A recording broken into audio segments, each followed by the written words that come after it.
સંકલિત વેગ સમીકરણ શું છે એ પહેલા સમજી લ્યો। આની અગાઉ આપણે વિકલન વેગ સમીકરણ ભણી ગયા। વિકલન વેગ સમીકરણ તમને યાદ દેવડાવી દઉં। વિકલન વેગ સમીકરણ કોઈ પણ પ્રક્રિયા માટે આપણે લઈએ તો એ આપણને કોઈ પણ પ્રક્રિયાનો વેગ કંઈક આવા અંદાજમાં આપણને સૂચવતું હતું, જે પ્રક્રિયક હોય એની સમથિંગ ઘાતાંક પ્રમાણમાં। આના દ્વારા તમે સરેરાશ વેગ કે ત્વરિત વેગને શોધી શકતા હતા, પણ જુઓ એમાં થોડીક લિમિટેશન હતી। તમને યાદ હશે કે જો ત્યારે ત્વરિત વેગ તમારે શોધવો હોય કોઈ ગ્રાફની અંદર, તો તમને ખબર હોવી જોઈએ કે અહીંયા દાખલા તરીકે કોઈ એક પોઈન્ટ ઉપર મારે ત્વરિત વેગ શોધવો છે, તો આપણે આવું કરતા હતા કે અહીંયા આપણે સ્પર્શક દોરતા હતા અને આ સ્પર્શકનો ઢાળ શોધી કાઢતા હતા, બરાબર। અને આ જે ઢાળ મળે એને આપણે ત્વરિત વેગ અથવા તો વેગ કહી શકતા હતા ચોક્કસ પોઈન્ટ ઉપર, સમજી ગયા। પણ આ એક બહુ લિમિટેશન પ્રોગ્રામ છે, મતલબ જો તમે આવી રીતે વેગ શોધશો તો એમાં ખૂબ જ મુશ્કેલી પડે છે અને ભૂલ પડવાની પૂરેપૂરી શક્યતા છે। ગ્રાફ દ્વારા તમે કોઈ વેલ્યુ મેળવો છો એ તમારી એક્ઝેક્ટ વેલ્યુ નહીં મળે, એનાથી તમને થોડુંક તો આમ તેમ પ્રોબ્લેમ થવાના જ છે, બરાબર। તો આ બધી જે ભૂલો છે એને દૂર કરવા માટે સંકલિત વેગ સમીકરણનો પર્યાય દાખલ કરવામાં આવ્યો। વિકલનની જગ્યાએ સંકલિત વેગ સમીકરણ। હવે આ સંકલિત વેગ સમીકરણ જે છે એને આપણે બરાબર ગણતરીપૂર્વક સમજશું। એના દ્વારા તમને ઘણા બધા સૂત્રો મળશે અને આ સૂત્રો દ્વારા તમે કોઈ પણ સમયે કેટલો વેગ છે, કોઈ પણ સમયે કેટલી સાંદ્રતા બાકી વધેલી છે, એ બધાની માહિતી મેળવી શકો છો। આ ખૂબ જ એક્યુરેટ અને ખૂબ જ ચોક્કસ માહિતી મળે છે। તો વિકલન વેગની અંદર જે મુશ્કેલીઓ પડતી હતી એને દૂર કરવા માટે આપણે સંકલિત વેગ સમીકરણ શીખવાનું છે। સમજાણું તમને? તો બસ આટલું જ લોજિક છે, બરાબર। એના દ્વારા આપણે આગળ ગણતરીપૂર્વક અમુક સૂત્રો સાબિત કરવાના છે અને એના દાખલાઓ શરૂ કરશું। સૌથી પહેલા આપણે આ થોડીક માહિતી સંકલિત વેગ સમીકરણની લખી લઈએ। પહેલા મુદ્દામાં લખીએ, સાંદ્રતા પર આધારિત વેગને વિકલન વેગ સમીકરણ કહીએ છીએ। એ હંમેશા અનુકૂળ નથી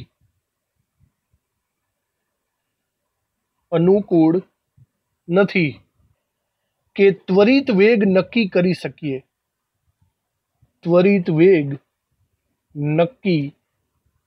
શકીએ।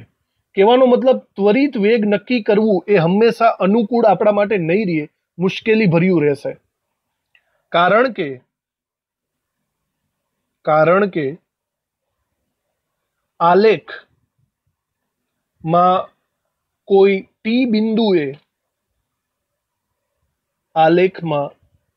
ટી બિંદુએ સ્પર્શક દોરી એનો ઢાળ શોધવો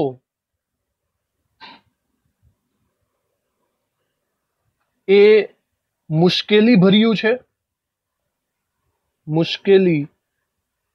છે, ભૂલ પડી શકે છે। ઓકે, તો દર વખતે કંઈ આપણે ગ્રાફ દોરવા બેસવાનું નથી। તો દર વખતે આપણે મતલબ આવી રીતે ત્વરિત વેગ જોતો હોય તો દર વખતે ગ્રાફ દોરીને આપણે એનું મૂલ્ય તો નહીં મેળવી શકીએ। એના માટે પ્રોપર સૂત્ર હોવા જરૂરી છે। આ મુશ્કેલીને દૂર કરવા માટે આપણે અહીંયા લખીએ છીએ, આ મુશ્કેલીને દૂર કરવા માટે વિકલન વેગ સમીકરણનું સંકલન કરી સૂત્રો મેળવી શકાય, જેના દ્વારા જુદા જુદા સમયે સાંદ્રતાઓ અને વેગ અચળાંક શોધી શકાશે, સરળતાથી શોધી શકાય છે. તો સંકલિત વેગ સમીકરણ આપણે એને બરાબર રીતે શીખવાનું રહેશે. અહીંયા આપણે બે પાર્ટ પાડશું, શૂન્ય ક્રમની પ્રક્રિયા માટેનું સંકલિત વેગ સમીકરણ અને પ્રથમ ક્રમની પ્રક્રિયા માટેનું સંકલિત વેગ સમીકરણ. આપણે આ બંનેને પહેલા ડિટેલમાં સરખી રીતે સમજી લઈએ, એના સૂત્રો બરાબર રીતે જોઈએ, પછી આપણે દાખલાઓ ગણી શકશું. તો સૌથી પહેલા આપણે શૂન્ય ક્રમની પ્રક્રિયા માટે આ સંકલિત વેગ સમીકરણ કેવી રીતે બનશે એ જોવાનું છે. આની અંદર મેઇનલી આપણે વેગ અચળાંકના સૂત્ર વાળું એક સૂત્ર મેળવવાનું છે અને પછી એક અર્ધ આયુષ્ય સમયની પણ વાત કરવાની છે. આ બે સૂત્રો આપણને મળશે, એને આપણે બરાબર સમજી લઈએ અને પહેલા લખતા લખતા આપણે ગાણિતિક સ્ટેપ જોતા જવાના છે. તો આ થિયરીની અંદર આપણે અહીંયા મુદ્દા વાઇઝ લખતા જઈએ શૂન્ય ક્રમની પ્રક્રિયામાં. ઓકે, તો પહેલા આપણે અહીંયા લખી શકીએ છીએ કે શૂન્ય ક્રમની પ્રક્રિયાનો મતલબ શું થાય. શૂન્ય ક્રમની પ્રક્રિયા એટલે એનો આપણે શોર્ટમાં મિનિંગ એવો કાઢી શકીએ છીએ કે કોઈ પણ વિકલન વેગ સમીકરણ લખો, એમાં પ્રક્રિયા વેગ ચલે છે પ્રક્રિયકની સાંદ્રતાના કેટલા 0 ઘાતાંકમાં. બરાબર, જેનો પ્રક્રિયકની સાંદ્રતાનો 0 ઘાતાંક હોય એને આપણે શૂન્ય ક્રમની પ્રક્રિયા કહી શકીએ છીએ. અહીં એમાં લખીએ ઘાતાંક શૂન્ય હોવાથી પદાવલીનું મૂલ્ય એટલે કે પદનું મૂલ્ય 1 થશે. ધેટ મીન્સ એ અચળ બનશે. ઓકે, તો આ પદનું મૂલ્ય આખે આખું આપણને ખબર છે કોઈ પણની 0 ઘાત હોય તો એનું મૂલ્ય 1 થઈ જાય. હવે આવી ગણતરી આપણે કોઈ એક સિમ્પલ એક્ઝામ્પલ દ્વારા આગળ વધારવાની છે. બરાબર, દાખલા તરીકે આપણે એક સિમ્પલમાં સિમ્પલ સમીકરણ લઈ લઈએ, R will gives P. Okay, તો આર અહીંયા પ્રક્રિયક છે અને પી અહીંયા નિપજ છે. તો એને રિલેટેડ હું વિકલન વેગ સમીકરણ બનાવી શકું છું. તો જુઓ બરાબર, એની નીચે હું લખી શકું છું કે આને રિલેટેડ આ સમીકરણ નો વેગ કેટલો થાય. આ સમીકરણના વેગને હું આર ના સંદર્ભમાં લખી શકું અથવા ડાયરેક્ટ આપણે લખી નાખીએ આ સમીકરણનો વેગ બરાબર k into R raise to 0. બરાબર, કે સપોઝ આ શૂન્ય ક્રમની પ્રક્રિયા છે તો આપણે એનું વિકલન વેગ સમીકરણ કંઈક આવી રીતે લખી શકીએ છીએ, વેગ બરાબર કે ઇન્ટુ પ્રક્રિયકની 0 ઘાત. હવે આની અંદર જો હું વેગનું સ્ટેપ મૂકી શકું, વેગને આપણે જો સરેરાશ વેગ તરીકે ધારી લઈએ તો વિચારો આર ના સંદર્ભમાં સરેરાશ વેગનું મૂલ્ય પ્રક્રિયક છે એટલે માઇનસ અને dr અપોન dt લખી શકીએ છીએ. તો વેગની જગ્યાએ માઇનસ dr અપોન dt નું મૂલ્ય મૂકી શકાય બરાબર k into R raise to 0. સમજાઈ ગયું? આ થયું આપણું વિકલન વેગ સમીકરણ જે આપણને આવડે જ છે. હવે ગણતરીને ધીમે ધીમે આગળ વધારીએ. બરાબર, જુઓ આર ની 0 ઘાત એટલે હું એની વેલ્યુ 1 લઈ શકું છું. ધેટ મીન્સ કે ગુણ્યા 1. કે ગુણ્યા 1 એનો મતલબ કે જ થશે. તો આપણું ફાઇનલ અહીંયા સૂત્ર કંઈક આવું દેખાશે, minus dr upon dt is equal two કે. થાય કે નહીં? અહીંયા આખે આખું 0 ઘાત હતી એ નીકળી ગઈ. ચલો, હવે આ વિકલન વેગ સમીકરણ છે. હવે આને બરાબર રીતે આપણે ગણતરી કરવાનું છે અને એનું સંકલન કરવાનું છે. જોજો બરાબર. હવે શું કરું છું, અહીંયા પહેલી વસ્તુ એ કરશું કે આ છેદમાં જે dt છે ને એને સામેની સાઈડ લઈ જાઓ તો એ ગુણાકારમાં આવી જશે. વિચારો તો કંઈક આવું થશે, minus dr is equal two k into dt. સમજાણું? આવી રીતે આપણે ગણતરીને આગળ વધારી. હવે આ જે પ્રોપર સમીકરણ છે ને આ એનું આપણે સંકલન કરવાનું છે. તો સંકલન આપણે સંકલનની ગણતરી અહીંયા દર્શાવીએ, સાઈડમાં લખી નાખીએ. આ સમીકરણ નું સંકલન કરતા બંને સાઈડ, સમીકરણની બંને સાઈડ આપણે સંકલન દર્શાવવાનું રહેશે. તો જુઓ, સંકલનની નિશાની પ્રમાણે આપણે કરીએ તો આવી રીતે સંકલન દર્શાવી શકીએ. બરાબર, માઇનસ dr નું સંકલન થશે, પછી અચળાંક કે નું સંકલન થશે અને ઇન્ટુ dt નું સંકલન થશે. સમજાણું? આવી રીતે બધાનું સંકલન કરી લઈએ. હવે આ અચળાંક કે ની વાત કરી દઉં તો અચળાંક કે છે એ અચળ છે, અને જે અચળ હોય એનું સંકલન, એનું મૂલ્ય એના જેટલું જ થાય. એ વસ્તુ હવે ખબર નહીં તમારે ફિઝિક્સમાં કે મેથ્સમાં વોટેવર જ્યાં આવતી હોય ત્યાં, 10માં તો નહોતી એવી, તો આ બાયોલોજીના સ્ટુડન્ટ ખાસ અહીંયા ભણી લે, બરાબર. અચળાંક હોય, અચળ મૂલ્ય, એનું સંકલન એ પોતે જ મૂલ્ય થશે. તો આવું સંકલન ઓવરઓલ આપણે કરવું પડશે. જો આનું સંકલન આપણે આગળ વધારીએ તો જુઓ આ પદનું અહીંયા સંકલન અને વિકલન બંને એક રીતના ઉડી જાય અને તમે અહીંયા ડાયરેક્ટલી આર ની વેલ્યુ મૂકી શકો છો, બરાબર. સંકલન ઓફ માઇનસ ડી આર એની વેલ્યુ થશે માઇનસ આર. માઇનસની નિશાની પણ આપણે એમને એમ રાખવી જ પડશે. હવે આ બાજુ અચળાંક કે નું મૂલ્ય તો એમને એમ જ રહેશે, એનું તો સંકલન એ જ થશે. અને બીજું ડીટી, અહીંયા ડીટી છે તો અહીંયા બી ફરીથી હું એમ કહી શકું છું સંકલન અને વિકલન એકબીજાને નાબૂદ કરશે તો એની વેલ્યુ તમને મળશે ટી જેટલી. ઓકે, ડીટી નું સંકલન થશે ટી સમય જેટલો, એટલે કે કે ઇન્ટુ ટી આપણી આવશે. તો આવી રીતે આપણને સંકલનની સૂત્ર મળશે. અને અહીંયા તમારે એક નવો સભ્ય એડ કરવો પડશે, અને આ સભ્ય છે એક અચળાંક. જ્યારે તમે સંકલન કરશો તો એક સંકલન અચળાંક ઉમેરવો પડે.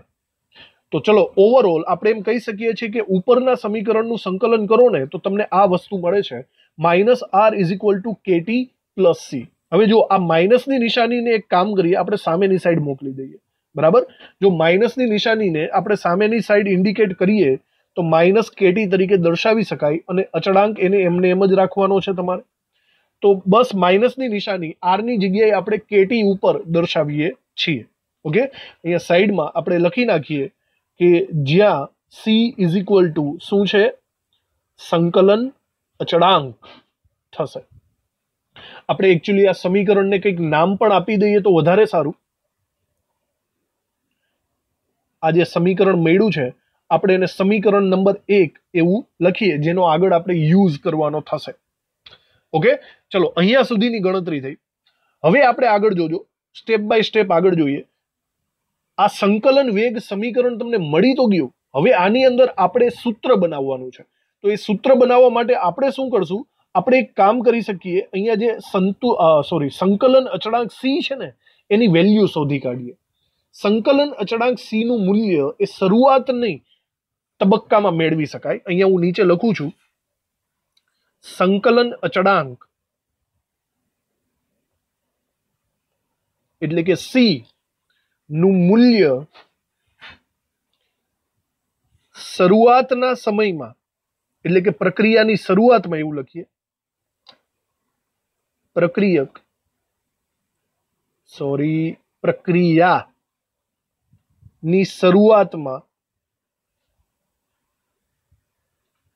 પ્રક્રિયાની શરૂઆતમાં સમજો કે ટી બરાબર 0 હોય, બરાબર.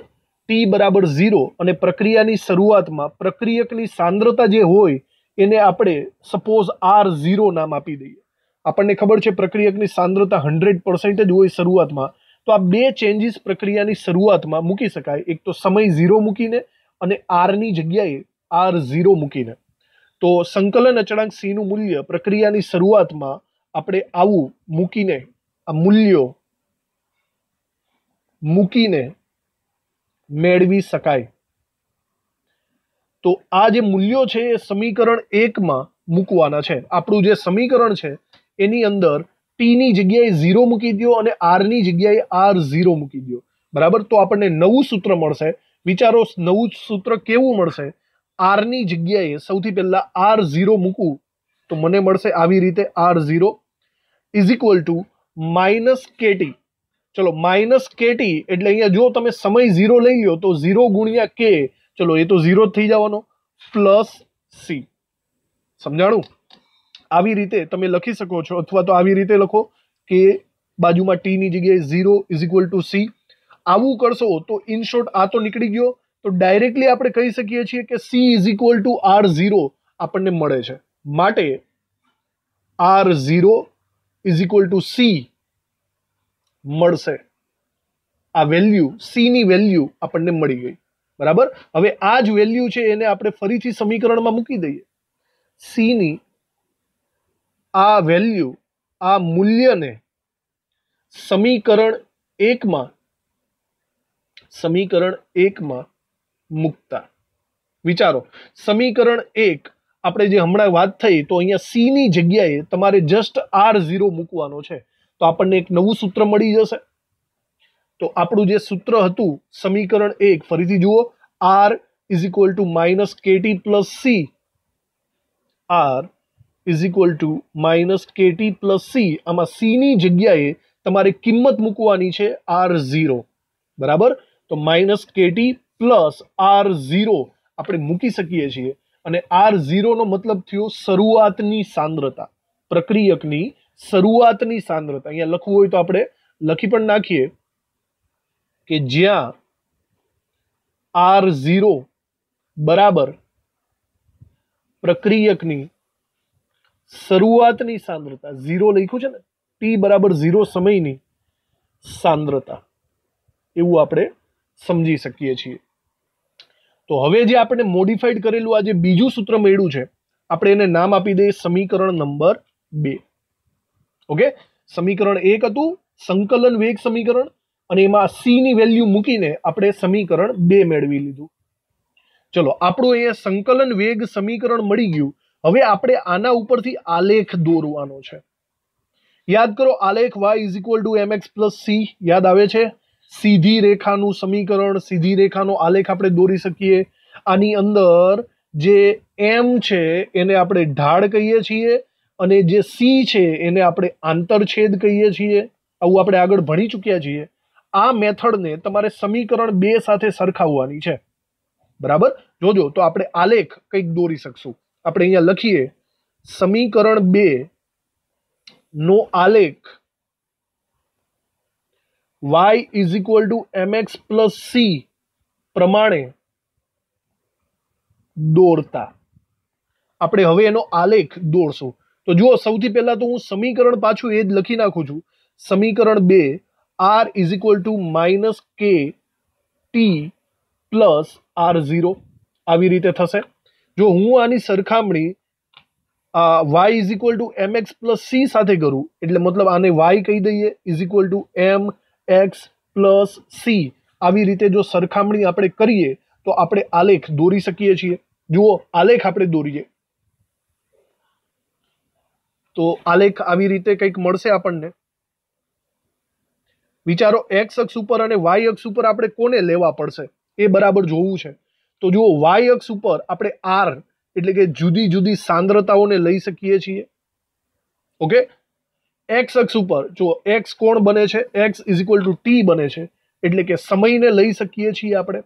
તો આનો આલેખ મને સીધી રેખા મળશે, બરાબર. આ સીધી રેખા કાં તો નીચે તરફ આવતી હશે, કાં તો ઉપર તરફ જતી હશે. એ કઈ રીતે ખબર પડે?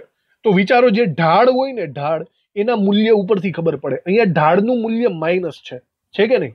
ઢાળનું મૂલ્ય માઇનસ છે, એ સૂચવે છે કે તમારો આલેખ સીધી રેખા તો હશે, પણ એકચ્યુઅલી નીચેની તરફ હશે, નીચેની તરફ ઢળતો આલેખ હશે. સમજાણું? તો તમારો આલેખ આવી રીતે તમને મળવાનો છે, નીચે તરફ ઢળતી રેખા, સીધી રેખા. તો આ આલેખ થઈ ગયો. હવે આ આલેખની અંદર શાંતિથી વિચારો, પહેલા તો ઢાળ કેટલો થાય. આના પ્રમાણે આપણે ઢાળ શોધીએ તો આપણને માઇનસ k નું મૂલ્ય મળશે. તો મતલબ જો હું અહીંયા ઢાળ શોધી કાઢું, ઢાળ, તો એનું મૂલ્ય મને માઇનસ k એટલે કે વેગ અચળાંક જેટલું મળી જશે. અને આંતરછેદની વાત કરીએ તો આંતરછેદ મને R0 મળશે. એ તો સીધી વાત છે. આંતરછેદ એટલે કે તમે આ લીટીને y અક્ષ ઉપર આંતરછેદ કરો, તો એનો મતલબ આ જે સાંદ્રતા છે એ તમારા t બરાબર 0 ની સાંદ્રતા થાય. ભાઈ, t બરાબર 0 ની સાંદ્રતા, ધેટ મીન્સ આને હું એમ કહી શકું, t બરાબર 0 ની સાંદ્રતા એટલે કે R0. સમજાણું? તો વસ્તુ એક જ છે. તો તમારે મેઇનલી ખાસ યાદ રાખવાનું છે આની અંદર કે ઢાળ કોણ થાય છે, અહીંયા સાઈડમાં લખી નાખીએ. અહીંયા ઢાળનું મૂલ્ય માઇનસ k જેટલું થાય છે, અને આંતરછેદ નું મૂલ્ય R0 શરૂઆતની સાંદ્રતા જેટલું થાય છે, બરાબર, મૂળ સાંદ્રતા જેટલું થાય છે. તો આ વસ્તુ ખાસ યાદ રાખજો. આલેખ ઉપરથી MCQs આવી શકે. કોણ ઢાળ બન્યું, કોણ આંતરછેદ બન્યું, કોનો આલેખ દોર્યો. ચલો, કોનો આલેખ દોર્યો? તો તમે આલેખ દોર્યો છે R વિરુદ્ધ T નો આલેખ. આ બધી બાબતોને યાદ રાખજો. આલેખ કોનો છે, ઢાળ કોણ છે, આંતરછેદ કોણ છે, આવા સવાલો તમને પૂછાઈ શકે છે. તો આ મુદ્દો આપણે આખે આખો એનો કરી લીધો. હવે આપણે હજી ગણતરીને આગળ વધારીએ અને વેગ અચળાંકનું સૂત્ર મેળવી લઈએ. યાદ રાખજો, વિકલન વેગ સમીકરણ ખાસ તમારે યાદ રાખવાનું છે. આ વિકલન વેગ સમીકરણ શૂન્ય ક્રમની પ્રક્રિયાનું છે. સંકલિત વેગ સમીકરણ એટલે કે સમીકરણ 2 આપણે અહીંયા લખીએ તો એ સમીકરણ કંઈક આવું હતું, r is equal two -kt plus r0. Okay, હવે સિમ્પલ તમે જસ્ટ આને જ યાદ રાખો. આની અંદર જે વેગ અચળાંક છે આને તમે કરતા બનાવો એટલે તમે દાખલાઓ ગણી શકો છો. સીધી વાત છે. તો આમાં જો તમે k ને કરતા બનાવવા જતા હોય તો સૌથી પહેલા -kt ને આ સાઈડ લઈ આવો તો +kt માં રૂપાંતર થશે. બીજું આ r છે એને સામેની સાઈડ લઈ જાઓ તો એ -r માં કન્વર્ટ થશે. તમને અહીંયા મળશે r0 - r. આવી રીતે હવે તમે જો માત્ર k ને કરતા બનાવવા માંગતા હોય તો સમયને સામેની સાઈડ લઈ જાઓ તો એ છેદમાં જ હશે, કારણ કે અત્યારે ગુણાકારમાં છે. તો તમને આવું સૂત્ર મળશે, k is equal two r0 - r ના છેદમાં t. બરાબર. આવી રીતે આ જે સૂત્ર આપણને મળે છે, ફાઇનલી આ સૂત્ર આપણે શૂન્ય ક્રમની પ્રક્રિયાના વેગ અચળાંકને શોધવા માટે કરી શકીએ છીએ. આપણે વાત કરીએ છીએ શૂન્ય ક્રમની પ્રક્રિયા. આ બધા વિશે તમને ખબર જ છે. t એટલે સમય છે, r એટલે અંતિમ સાંદ્રતા, r0 એટલે શરૂઆતની સાંદ્રતા અને k એટલે કે વેગ અચળાંક. સમજાઈ ગયું? આવી રીતે આખે આખું સૂત્ર ઉપરથી વેગ અચળાંક આપણને મળી શકે છે. આ સૂત્રમાં જુદા જુદા સમય માટે અહીંયા rt લખવું હોય તો પણ લખી શકાય. આ કાઉન્સની નીચે t લખી શકાય. બરાબર. r0 એટલે કે t બરાબર 0 સમયની સાંદ્રતા અને rt એટલે કે કોઈ પણ 5 મિનિટ, 10 મિનિટ, 15 મિનિટ પછીની સાંદ્રતા. તો આના ઉપરથી આપણે દાખલાઓ ગણવાના છે. તો ચલો, શૂન્ય ક્રમની પ્રક્રિયાનું સંકલિત વેગ સમીકરણ અને વેગ અચળાંકનું સમીકરણ આપણને મળી ગયું. આ સૂત્રને ખાસ યાદ રાખવાનું છે, દાખલાઓ આવવાના છે આના ઉપરથી. સંકલિત વેગ સમીકરણ મેળવ્યા બાદ આપણો નેક્સ્ટ સમજવાનો ટાર્ગેટ એ છે અર્ધ આયુષ્ય સમય. તમે આ વિશે નામ તો સાંભળેલું જ હશે. અર્ધ આયુષ્ય સમય મોસ્ટ ઓફલી રેડિયો સક્રિય ધાતુઓ માટે વપરાતો શબ્દ છે. આપણે અત્યારે એની વ્યાખ્યા લખી લઈએ અને શૂન્ય ક્રમની પ્રક્રિયા માટે અર્ધ આયુષ્ય સમયનું સૂત્ર પણ મેળવીએ. તો અર્ધ આયુષ્ય સમયની વ્યાખ્યા કંઈક આવી રીતે થશે. કોઈ પણ પ્રક્રિયકની સાંદ્રતા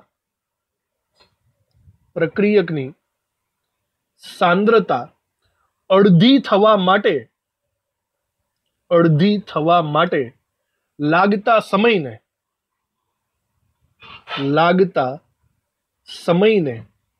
અર્ધ આયુષ્ય સમય કહે છે. અર્ધ આયુષ્ય સમય કહે છે, જેને આપણે સિમ્બોલમાં t½ વડે લખવાનું છે. આનો સિમ્પલી મિનિંગ તમને કહી દઉં, આપણે આ વિશે બહુ જાણી ચૂક્યા છીએ. સપોઝ તમારી પાસે કોઈ 100% સાંદ્રતા વાળું અથવા તો આપણે એમ કહી શકીએ 100 મોલારિટીની સાંદ્રતા ધરાવતો કોઈ પ્રક્રિયક છે. હવે આ પ્રક્રિયક તમે એકદમ શરૂઆતમાં લઈ લો, ધેટ મીન્સ t બરાબર 0 સમયે લઈ લ્યો છો. બરાબર. હવે જેમ જેમ પ્રક્રિયા આગળ વધશે એમ આપણને ખબર છે પ્રક્રિયકની સાંદ્રતા ઘટતી જાય છે. પ્રક્રિયકની સાંદ્રતા ક્રમશઃ ઘટશે. 95 મોલારિટી, 90, 80, 75, 70, 60. બરાબર. મોલારિટીનું મૂલ્ય ઘટતું જશે. જ્યારે આ મોલારિટીનું મૂલ્ય 50 મોલારિટી થશે, ધેટ મીન્સ શરૂઆતની સાંદ્રતા કરતા અડધી સાંદ્રતા થઈ જશે. બરાબર. વિચારો કે 50 મોલારિટી સાંદ્રતા થઈ ગઈ. એ દરમિયાન મતલબ 100 માંથી 50 મોલારિટી થવા માટે કેટલો સમય લાગ્યો? સપોઝ એના માટે તમને 15 મિનિટનો સમય લાગે છે. તો આ વસ્તુ મતલબ 0 થી 15 મિનિટ, ધેટ મીન્સ 15 મિનિટ, આને આપણો અર્ધ આયુષ્ય સમય કહી શકાય. જેટલા સમયમાં સાંદ્રતા અડધી થઈ જાય એને આપણે અર્ધ આયુષ્ય સમય કહીશું. હવે અમુક લોકો પાછા એવું વિચારતા હશે, તો હવે આના પછી બાકીની 15 મિનિટ હજી લઈ લો, ધેટ મીન્સ t બરાબર 30 મિનિટ લઈ લો. તો 15 થી 30 મિનિટ એટલે બીજો અર્ધાયુષ્ય સમય થઈ ગયો કે નહીં, 15 મિનિટ. તો એ દરમિયાન 0 મોલારિટી સાંદ્રતા થશે? નહીં થાય. જોજો બરાબર, આ લોજિક અને ગણતરી સમજજો. 100 ના અડધા કેટલા થયા? 50. તો હવે તમારે 50 ના અડધા કરવાના. 50 ના અડધા કેટલા થાય? 25. એનો મતલબ 50 મોલારિટીમાંથી 25 મોલારિટી સુધી પહોંચવા માટે ફરીથી પાછો 15 મિનિટનો સમય લાગશે. અર્ધ આયુષ્ય સમય એને કહેવાય. હજી ફર્ધર તમે જો પાછી 15 મિનિટ કાઢી નાખશો એટલે કે ટી બરાબર 45 મિનિટે પહોંચી ગયા. વિચારો કે 30 માંથી 45 મિનિટ એટલે ફરીથી 15 મિનિટનો ગાળો થયો કે નહીં? તો આ દરમિયાન સાંદ્રતા કેટલી થાય? તો ફરીથી વિચારો 25 ની અડધી થઈ જશે. 25 ની અડધી એટલે કે 12.5 મોલારિટી. આવું ચાલ્યા જ રાખશે, બરાબર. 100 ના અડધા 50 એના માટે 15 મિનિટ, 50 ના અડધા 25 એના માટે પણ 15 મિનિટ, 25 ના અડધા 12.5 એના માટે પણ 15 મિનિટ, 12.5 ના અડધા કરો તો 6 પોઈન્ટ સમથિંગ થશે. 50 ના અડધા એટલે કે 6.25 મોલારિટી, બરાબર. એના માટે પણ 15 મિનિટ. આવું ચાલ્યા જ કરશે. 15 મિનિટે એની સાંદ્રતા અડધી થયા જ રાખશે, બરાબર. તો 15 મિનિટ એટલે ફરીથી અહીંયા 60 મિનિટનો સમયગાળો થઈ ગયો. આપણે અહીંયા T1/2 ફરીથી લખી શકીએ છીએ. તો આ લોજિક દ્વારા હવે તમે પૂરેપૂરું સમજી ચૂક્યા હોવા જોઈએ. સમજાણું તમને? આને કહીશું આપણે અર્ધ આયુષ્ય સમય. તો અર્ધ આયુષ્ય સમય આપણે મોસ્ટ ઓફલી રેડિયો સક્રિય ધાતુઓમાં માપતા હોઈએ છીએ. તો અહીંયા આપણે સાંદ્રતાના રિલેટેડમાં શૂન્ય ક્રમની પ્રક્રિયાઓમાં પણ માપી શકીએ છીએ. નીચે એક વાક્ય લખજો. રેડિયો સક્રિય તત્વોના અર્ધ આયુષ્ય સમય નિશ્ચિત હોય છે. અર્ધ આયુષ્ય સમય એટલે કે T1/2 નિશ્ચિત હોય છે. આપણે અત્યારે શૂન્ય ક્રમની પ્રક્રિયામાં અર્ધ આયુષ્ય સમય કેટલો થાય એના વિશે મગજમારી સમજવાનું થાય છે, બરાબર. તો દરેક વસ્તુનું સોલ્યુશન એના સંકલન વેગ સમીકરણમાં છુપાયેલું છે. તમે શૂન્ય ક્રમની પ્રક્રિયાનું સંકલન વેગ સમીકરણ લખી નાખો. શૂન્ય ક્રમની પ્રક્રિયાનું સંકલિત અથવા તો સંકલન વેગ સમીકરણ. ચલો એ સમીકરણ શું હતું? બરાબર યાદ કરી લ્યો. R - KT + R0. આ સંકલિત વેગ સમીકરણ હતું. આ સંકલિત વેગ સમીકરણમાં જો તમે અર્ધ આયુષ્ય સમય એપ્લાય કરવા માંગતા હોય તો જ્યાં T આપેલો છે એની જગ્યાએ તમારે T1/2 લખવો પડે, તો જ અર્ધ આયુષ્ય સમય થાય ને. અને બીજી વસ્તુ, શરૂઆતની સાંદ્રતા તો શરૂઆતની સમજો કે આપણે 100 મોલારિટી લીધી હતી દાખલા તરીકે, તો અંતિમ સાંદ્રતા કેટલી થાય? તો અંતિમ સાંદ્રતા તમારે અડધી કરી નાખવી પડે કે નહીં વ્યાખ્યા પ્રમાણે, એટલે કેટલી થશે? 50 મોલારિટી. તો તમે સપોઝ એવું ધારી લ્યો કે R0 ની જગ્યાએ R0 રાખો તો તમારો RT કેટલો થાય? RT એ શરૂઆતની સાંદ્રતાથી અડધો થઈ જાય. સમજાણું? આ ચેન્જીસ તમે આની અંદર આ સમીકરણની અંદર મૂકો તો તમને સૂત્ર મળશે. મતલબ જ્યાં R આપેલો છે ત્યાં હું R0 ના છેદમાં 2 મૂકી દઉં -K × T1/2 લખી નાખું પ્લસ R0 લખી નાખું. સમજાણું? બે ચેન્જીસ કર્યા. T ની જગ્યાએ T1/2 અને R ની જગ્યાએ R0/2 લખ્યો. તો હવે તમે આની ગણતરી કરો. સૌથી પહેલા આપણે એક કામ કરીએ, R0/2 ને સામેની સાઈડ લઈ જઈએ તો એ બાદબાકીમાં જશે અને આ આખું પદ -K T1/2 ને આ બાજુ લઈ આવે તો એ પ્લસમાં આવશે. તો આવું થશે K × T1/2 પ્લસમાં અને આ બાજુ સૌથી પહેલા R0 તો છે જ અને R0/2 લઈ જાઓ એટલે એ બાદબાકીમાં જશે, બાદબાકીમાં R0/2 આવું થાય. હવે વિચારો, R0 એક આખામાંથી અડધો બાદ કરો, આખામાંથી અડધો બાદ કરો તો વધે કેટલો? અડધો જ વધે ને. ઓકે, તો અહીંયા હું આવું લખી શકું છું K × T1/2 બરાબર આખામાંથી અડધો બાદ કરતા મને મળશે R0/2. અને તમે T1/2 ને કરતા બનાવવા માંગતા હોય તો આ વેગ અચળાંકને સામેની સાઈડ લઈ જાઓ તો એ છેદમાં ચાલ્યો જશે. તો અહીંથી ડાયરેક્ટલી જ હું K ને આ સાઈડ લઈ આવું છું એટલે કે R0/2K આ આપણું ફાઇનલ સૂત્ર મળે છે. અને આ સૂત્ર છે શૂન્ય ક્રમની પ્રક્રિયાના T1/2 નું સૂત્ર. સમજાણું? આવી રીતે થશે. આ સૂત્રને બરાબર રીતે યાદ રાખવાનો. અને MCQ રિલેટેડ એ વસ્તુ પણ છે કે અહીંયા જુઓ T1/2 એ R0 ના સમપ્રમાણમાં થાય, અંશમાં છે ને, અને વેગ અચળાંક છેદમાં છે તો વેગ અચળાંકના વ્યસ્ત પ્રમાણમાં થશે. તો જો અહીંયા એ બી વાક્ય લખી નાખીએ જે એમસીક્યુમાં તમને પૂછાવા લાયક છે. ખાસ એમસીક્યુ માટે જ આપણે લખીએ છીએ કે T1 હાફ અહીંયા લખીએ શૂન્ય ક્રમની પ્રક્રિયા. આ શૂન્ય ક્રમની પ્રક્રિયાનું સૂત્ર છે.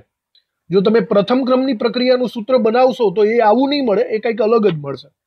શૂન્ય ક્રમની પ્રક્રિયા માટે T1 હાફ એ શરૂઆતની સાંદ્રતાના સમપ્રમાણમાં થાય, બરાબર, અને T1 હાફ એ વેગ અચળાંકના વ્યસ્ત પ્રમાણમાં થાય. આ બંને વસ્તુ ખાસ નોંધ કરજો જે એમસીક્યુમાં તમને આવે છે. તો શૂન્ય ક્રમની પ્રક્રિયાના આપણી પાસે બે સૂત્રો આવી ગયા છે, બરાબર નોંધ રાખજો.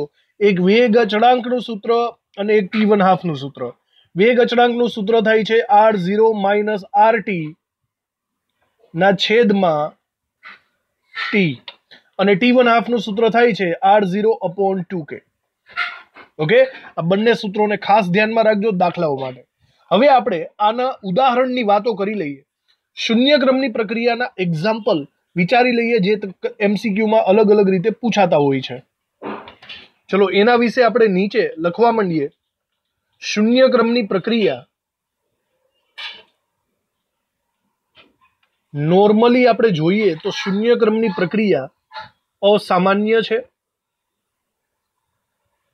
અને વિશિષ્ટ પરિસ્થિતિમાં થાય છે.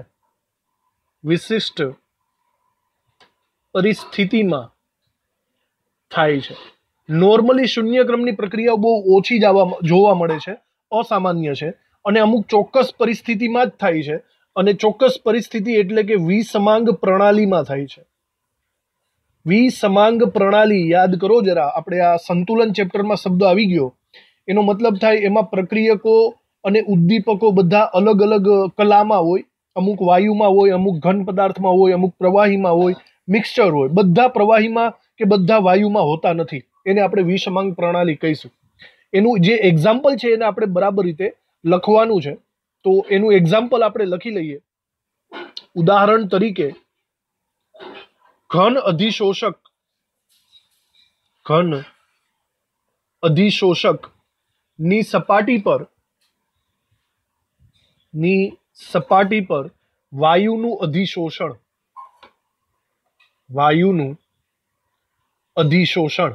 આ ઘટના શૂન્ય ક્રમની છે એવું હું કહી શકું છું. એનું પ્રોપર એક્ઝામ્પલ જો લખીએ તો બરાબર નીચે લખજો. ખૂબ જ ઝીણા પ્લેટિનમ કે નિકલ ઉદ્દીપક ની સપાટી પર એમોનિયા વાયુનું અધિશોષણ, NH3 વાયુનું અધિશોષણ. હવે તમને આ અધિશોષણ શબ્દ વિશે પણ નોલેજ નથી તો એક સિમ્પલ ભાષામાં તમને આ બધી વસ્તુ સમજાવી દઉં. સપોઝ આપણે પ્લેટિનમ કે નિકલ ઉદ્દીપક ઘન સ્વરૂપે લીધેલો છે, તો પ્લેટિનમ કે નિકલ ઉદ્દીપક ઘન સ્વરૂપે એકદમ ખૂબ જ ઝીણા ભૂકા સ્વરૂપે લેશું. હવે ઝીણા ભૂકા સ્વરૂપે શા માટે? તમને ખબર છે, સંપર્ક સપાટીનું ક્ષેત્રફળ જેટલું વધારે એટલી પ્રક્રિયા ઝડપી થાય. એટલે આપણે એને ઝીણો ભૂકો જ લેશું એટલે સંપર્ક સપાટીનું ક્ષેત્રફળ વધુ થશે. હવે અહીંયા દાખલા તરીકે કોઈ પણ નાનો એવો કણને તમે ઝૂમ કરીને જોશો તો સપોઝ આ એક નિકલનો કે પ્લેટિનમનો નાનો એવો કણ છે. આની સપાટી ઉપર જ્યારે તમે આની આજુબાજુ એમોનિયા વાયુ પસાર કરો છો તો એની આજુબાજુ એમોનિયા એ આની સપાટી ઉપર ગોઠવાવા માંડશે. તો જેવી પ્રક્રિયાની શરૂઆત થાય ને એટલે એમોનિયા નિકલની સપાટી ઉપર ગોઠવાય, બરાબર, પ્રક્રિયા ચાલુ થઈ. હવે જેમ જેમ તમે એમોનિયાની સાંદ્રતા વધારતા જશો એમ આખી સપાટી કવર થતી જશે કે નહીં? સમજાય છે? આખી સપાટી કવર થતી જશે. મતલબ શરૂઆતના થોડાક સમયમાં પ્રક્રિયા ઠીકઠાક થશે, પણ અમુક ચોક્કસ સમય, અમુક સમય જશે ને પછી એમોનિયા વાયુ આખી સપાટીને કવર કરી નાખશે. પછી હવે વધારાનો એમોનિયા વાયુ ક્યાં જશે? એ અહીંયા ઊભો રાહ જોશે કે અહીંયા એને જોડાવા માટે સપાટી તો નથી ને. અહીંયા સપાટી પૂરેપૂરી કેવી થઈ ગઈ? પેક થઈ ગઈ, હાઉસફુલ થઈ ગયું. હવે સપાટી ઉપર કોઈ પણ જગ્યા રહી નથી. તો એમોનિયા હવે જો વધારે પડતો નાખશો તો એ આપણને કામમાં લાગશે નહીં. સમજ પડી? તો એનો મતલબ હવે એમોનિયાનું કંઈ કામ નથી. એટલે હવે એમોનિયાની ઝીરો ઘાત, ધેટ મીન્સ એમોનિયાની સાંદ્રતા ઉપર અસર કરતો નથી. સમજવાની કોશિશ કરજો. શરૂઆતમાં સપાટી ધીમે ધીમે ઢંકાઈ જાય ત્યાં સુધી પ્રક્રિયા પ્રથમ ક્રમની હશે, દ્વિતીય ક્રમની હશે, પણ જેવું સપાટી આખી ઢંકાઈ જાય પછી તો એમોનિયાને ચોંટવાની જગ્યા નથી ને. પછી આ એમોનિયાની સાંદ્રતા ઉપર પ્રક્રિયાનો વેગ ડિપેન્ડ નહીં કરે, એટલા માટે એ શૂન્ય ક્રમની પ્રક્રિયા થઈ જશે. આ લોજિક પૂરેપૂરું પ્રયોગ ઉપરથી આપણે દોડાવી શકીએ છીએ. આ પ્રક્રિયાનું સમીકરણ જો આપણે અહીંયા લખીએ તો આનું સમીકરણ કંઈક આવી રીતે થઈ શકે છે. એમોનિયા ને આટલું કંઈક ચોક્કસ તાપમાન છે, 1130 કેલ્વિન તાપમાન, અને પ્લેટિનમ કે નિકલ ઉદ્દીપકની હાજરીમાં પ્રક્રિયા કરાવો તો એનું પ્લેટિનમની સપાટી ઉપર વિઘટન થઈને નાઇટ્રોજન અને હાઇડ્રોજન મળે. જો તમે બેલેન્સ કરો તો આવી રીતે મળશે. એક રીતના જુઓ, હેબર વિધિનું ઊંધું સમીકરણ થઈ ગયું. આ જે પ્રક્રિયા છે એનો આપણે વિકલન વેગ લખીએ તો એના વિકલન વેગનું સૂત્ર કંઈક આવું બને છે. આ પ્રક્રિયાનો વેગનું વિકલન વેગનું સૂત્ર આવું બને છે. પ્રક્રિયા વેગ બરાબર K1 ઇન્ટુ NH3. K1 એમોનિયાની સાંદ્રતા અને એના છેદમાં પાછું આવે છે 1 પ્લસ K2 ઇન્ટુ NH3 ની સાંદ્રતા. કંઈક અટપટું સમીકરણ પ્રયોગો ઉપરથી સાબિત કરે છે, વિકલન વેગ સમીકરણ. હવે આનો પૂરેપૂરો મતલબ સમજી લ્યો જો બરાબર રીતે. અહીંયા પહેલા તો વાયુ છે એટલે સાંદ્રતાને તમે દબાણ તરીકે પણ લઈ શકો છો અથવા સાંદ્રતા બોલો તો પણ કંઈ વાંધો નથી, બંને પર્યાયો લઈ શકો છો. જરા વિચારજો, અહીંયા હું શરૂઆતની પરિસ્થિતિની વાત કરું તો શરૂઆતની પરિસ્થિતિમાં એમોનિયાની સાંદ્રતા ઓછી હોય અને અંતિમ પરિસ્થિતિ થોડા ટાઈમ પછી આપણે એમ કહીએ કે એમોનિયાની સાંદ્રતા વધુ હોય. આપણે બંને વસ્તુ અહીંયા જોઈ લઈએ. આપણે લખીએ કે જો એમોનિયાની સાંદ્રતા NH3 ખૂબ જ ઓછી હોય, ખૂબ જ ઓછી એટલે કે સમજો કે શરૂઆતની વાત કરે ઓછી હોય તો શું થાય? હવે ખૂબ જ ઓછી હોય ને તો તમે આ સમીકરણમાં વિચારો કે એમોનિયાની સાંદ્રતા એટલી બધી ઓછી લઈ લો, ફોર એક્ઝામ્પલ 0.000000001 મોલારિટી, બહુ ઓછી સાંદ્રતા. જો આવું કરશો તો આ ગુણાકારનું શું થાય વિચારો જોઈએ. જો આવું કરો તો આ ગુણાકારમાં K2 ના ગુણાકારમાં 0.0000001 રાખો તો K2 ભલે ને ગમે એટલો મોટો હોય, આ બંનેનો ગુણાકાર તો એપ્રોક્સિમેટલી 0 જ થવાનો કે નહીં? સમજાય છે? તો આ બંનેનો ગુણાકાર એપ્રોક્સિમેટલી 0 થશે અને એનો મતલબ એમ થયો કે આના છેદમાં જે 1 પ્લસ K2 ઇન્ટુ NH3 છે ને, આની વેલ્યુ જો તમે એપ્રોક્સિમેટલી 0 લઈ લ્યો તો છેદમાં 1 વત્તા 0 એટલે 1 જ વધશે. સમજાય છે? એનો મતલબ તમે જો એમોનિયાની સાંદ્રતા ઓછી કરશો તો તમે આ K2 ઇન્ટુ NH3 ને અવગણી શકો છો, એને કાઢી શકો છો, એવું હું કહી શકું. સમજી લ્યો જો બરાબર હોય તો K2 ઇન્ટુ NH3 ને એકની સરખામણીમાં અવગણી શકાય, અવગણી શકાય. બરાબર? હવે એમ નહીં કહેતા કે સર ઉપર અવગણી નાખો ને. ભાઈ અવગણવાનું તો જ થાય જો સરવાળા કે બાદબાકીમાં હોય તો. આગળના લોજિકમાં 11મા ધોરણમાં ક્યાંક તો આવી ગયું છે. સરવાળા બાદબાકી હોય ને કોઈ તો તમે કોઈ બેમાંથી એકને અવગણી શકો. બાકી એકલો હોય તો અવગણીને હું 0 કરી નાખવો તમારે? હે, સમજ પડી? તો આ 2 જણા છે તો 2 જણામાંથી એકને કાઢી શકાય. બરાબર? આ એક જ જણો છે, એ એક જણો છે તો એને પોતાને નો કાઢી નાખવાનો હોય. તો બરાબર સમજી લ્યો. જો ચલો અવગણી નાખ્યું. જો તમે આ સ્ટેપને અવગણી નાખશો તો તમારો વિકલન વેગ કેવો થશે? માટે પ્રક્રિયા વેગ કેવો થાય વિચારો. પ્રક્રિયા વેગ બરાબર થશે K1 ના છેદમાં NH3 sorry K1 into NH3 ના છેદમાં 1 પ્લસ 0. 1 પ્લસ 0 એટલે કે 1 જ આવશે અને છેદમાં 1 લખવાની જરૂર નથી. તો ધેટ મીન્સ આ જ મળી ગયો તમને. બરાબર? અને આનો મતલબ પ્રક્રિયાનો ક્રમ કેટલો થયો? આનો મતલબ પ્રક્રિયા ક્રમ 1 થયો. દેખાય છે? 1 ઘાતાંક આવી રીતે. તો જો એમોનિયાની સાંદ્રતા ખૂબ જ ઓછી હોય તો પ્રક્રિયા ક્રમ 1 થઈ જશે, પણ જો એમોનિયાની સાંદ્રતા વધારે રાખું તો આનાથી ઊંધું થશે. બીજું લોજિક આપણે અહીંયા લખીએ કે જો NH3 ની સાંદ્રતા ખૂબ જ વધારે હોય તો શું થાય? તમે વિચારો, એમોનિયાની સાંદ્રતા ખૂબ જ વધારે છે, દાખલા તરીકે 5 લાખ જેટલી છે. દાખલા તરીકે એમોનિયાની સાંદ્રતા વધારે હોય તો વિચારો, આ પદ દાખલા તરીકે ખૂબ જ 5 લાખ 5 કરોડ જેટલું છે, તો સ્પષ્ટ છે આ બંનેનો ગુણાકાર તો જોરદાર વધારે થઈ ગયો કે નહીં? સપોઝ આ બંનેનો ગુણાકાર 10 લાખ 15 લાખ થઈ ગયો, તો વિચારો 15 લાખ વત્તા 1, હે 15 લાખની અંદર 1 ઉમેરો કે ન ઉમેરો, શું ફરક પડે? તો આ વખતે કોને અવગણવો પડશે? આ 1 ને અવગણવો પડશે. સમજાણું? તો આજ આ પદ બહુ મોટું થઈ જાય તો સામેવાળા પદને તમે નાના પદને અવગણી શકો છો. તો આવી સિચ્યુએશનમાં જોજો, હું એમ લખી શકું છું, વધારે હોય તો K2 ઇન્ટુ NH3 ની સરખામણીમાં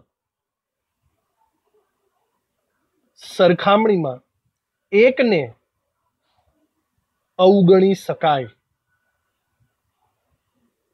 ઓકે, આવી રીતે લખી શકીએ છીએ આપણે. અને જો અવગણી નાખો તો સૂત્ર કેવું થાય વિચારો.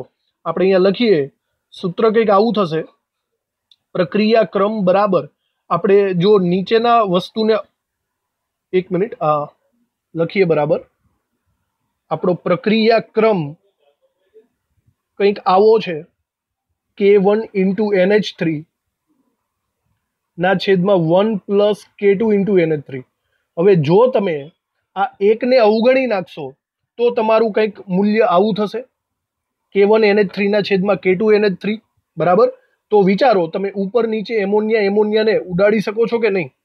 ઉપર નીચે એમોનિયાને ઉડાડી નાખો તો તમારો પ્રક્રિયા ક્રમ શું થાય?